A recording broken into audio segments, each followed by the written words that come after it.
first exercise is actually done on the floor, a position I'm familiar with after many of my workouts. This version of lumbar exercise was actually shown to me by Ken Hutchins several years ago, and it is an on-the-floor version of his linear spine machine done in a time-static contraction protocol. So what you do is you get flat on your back. I'm going to try to tint my shirt up here a little bit so you can see how I'm laying. And once you get flat on your back, what you do is you squinch down so that you're marching your shoulder blades toward your pelvis. And you get that position so you've got a tunnel running underneath here, an exaggeration of the lumbar curvature there. And then place your hands on top of your belly, and I'll leave my elbows up so you can see what we're doing. And then we do a time-static contraction for 15 seconds at a time. The first round will be at 25% effort. Then we relax. The second round will be at 50%. Then relax. Third round at 75%. Fourth round, hard as you can. And what you do to do the movement is you imagine driving your shoulder blades into the floor and your pelvis straight down on the floor and exaggerating the lumbar curve of your back. Now this is placing the lumbar extensors, the superficial ones, in a tightly contracted position. So you got to do it gradually so as to not produce a cramp. But as you do this, you'll transfer a lot of that load or a lot of that effort onto the deeper musculature. So what you do is you're going to be pushing your belly towards the ceiling, butt and shoulder blades into the floor, and producing an intense arch in your back at 25% effort for 15 seconds. And when that's done, you relax.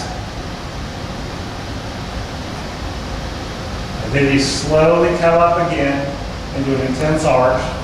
Shoulder blades and pelvis into the floor, intense arch in the back at 50% effort, held for 15 seconds. And then when that's done, you relax. Then you come up and do it again, same thing, but this is the position. Then you'll do it at 75% effort, and you'll relax. And then you'll do it at 100% effort for 15 seconds, and then your set is over. This doesn't seem very dramatic when you're watching someone do it, but the sensation that it produces in the lumbar spine is very intense, and subjectively is very similar to what I experienced on the MedX medical lumbar machine.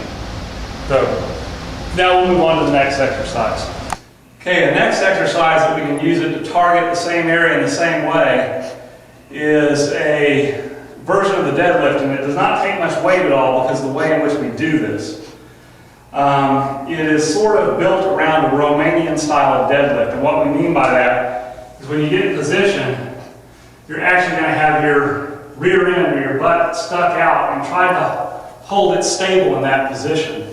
And what we're going to do is we're going to pick up the bar, and we're going to start from about mid-shin level, and we're going to drag the bar on our shins and over the top of our knee while keeping our butt fixed in the same position. Now, if you have a post or a wall that you can back up against to stabilize or keep your bottom in the same position, that'll be helpful. And then what you're doing is you're just exaggerating the lumbar lordotic curve as you come over your knee, and then you just slide it back down over. And you do that repeatedly, not necessarily until failure, but until you have a deep sensation of fatigue.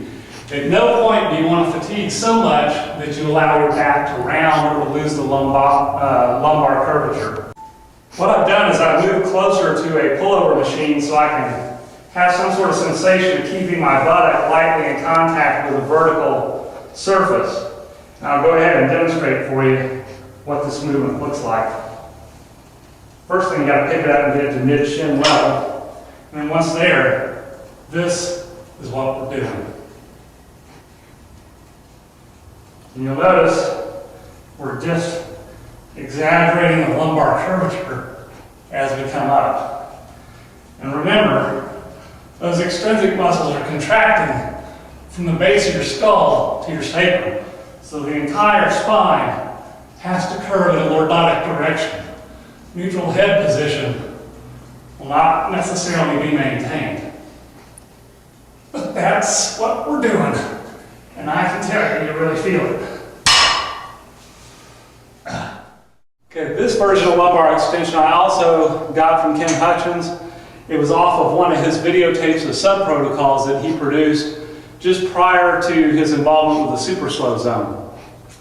Now when you do this one, you can come very close to violating Ken's principle of not allowing your head to fall below the level of your heart while under exertion.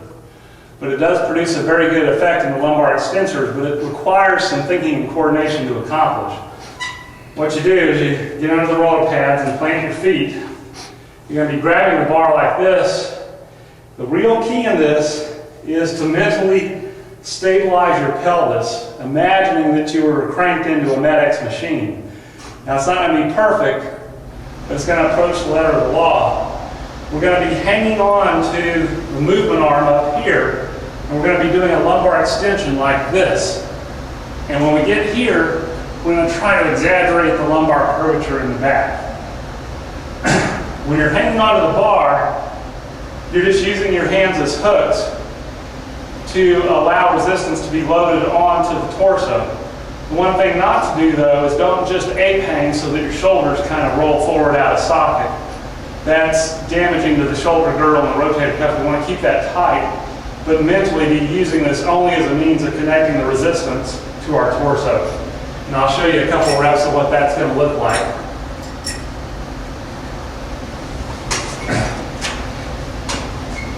We'll start off in this position here, and then we just extend lumbar spine.